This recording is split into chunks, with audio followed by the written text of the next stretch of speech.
Gagal bayar di aplikasi Julo selama lebih dari 7 bulan, orang ini didatengin DC lapangan. Kok lama ya DC lapangan 7 bulan baru datang? Ada juga sih orang-orang yang tidak didatengin bahkan lebih dari 1 tahun. Sebenarnya kapan sih DC lapangan Julo ini datang untuk menagih ke nasabah yang gagal bayar? Ya, datang ke rumah tentunya.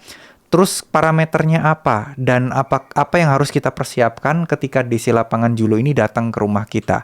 Oke, Assalamualaikum warahmatullahi wabarakatuh. Semoga teman-teman sehat-sehat selalu dan selalu diberikan kemudahan dan rezeki yang melimpah oleh Allah SWT. Amin amin ya robbal alamin. Dan di sini saya pengen sampaikan juga bahwa teman-teman galbe di Julo nggak usah terlalu takut karena Julo itu pinjol legal. Yang artinya, ya kalian tidak akan mendapatkan resiko di luar dari aturan-aturan yang berlaku. Contoh seperti masuk penjara, seperti kayak penyitaan barang dan lain sebagainya, itu tidak akan terjadi. Kekerasan pun juga harusnya tidak akan terjadi.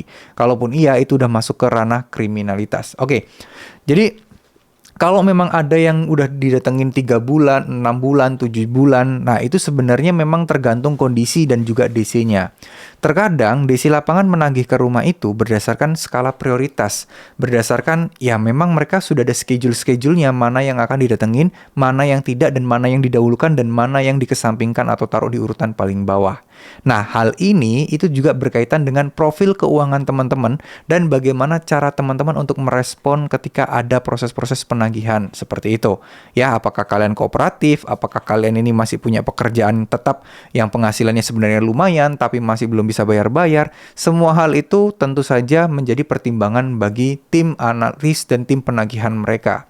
Karena DC lapangan itu juga tidak bertindak menagih atau datang ke rumah nasabah dengan asal-asalan ya. Mereka tentunya pasti ada perhitungan-perhitungan khusus yang mana boleh dibilang kalau misalnya saya perhatikan ya teman-teman ya semua itu ya tergantung ya gitu loh. Tergantung bagaimana mereka dikoordinasikan karena nggak bener-bener datang. Karena apa? Karena mereka datang ke rumah nasabah kan butuh biaya. Ada biaya operasional yang mana itu kalau kelihatan cuma 1-2 mah enteng ya. Kalau banyak gimana? Kalau mereka nggak datang ke nasabah-nasabah yang memang dinilai tepat, dinilai potensi membayarnya tinggi, kalau mereka ngasal, itu kan buang-buang kos, buang-buang biaya. Dan itu pinjol tentu saja nggak suka. Ya, bahkan DC lapangan dari Julo pun juga bisa dibilang nggak banyak. Jadi mereka harus bertindak seefektif dan seefisien mungkin.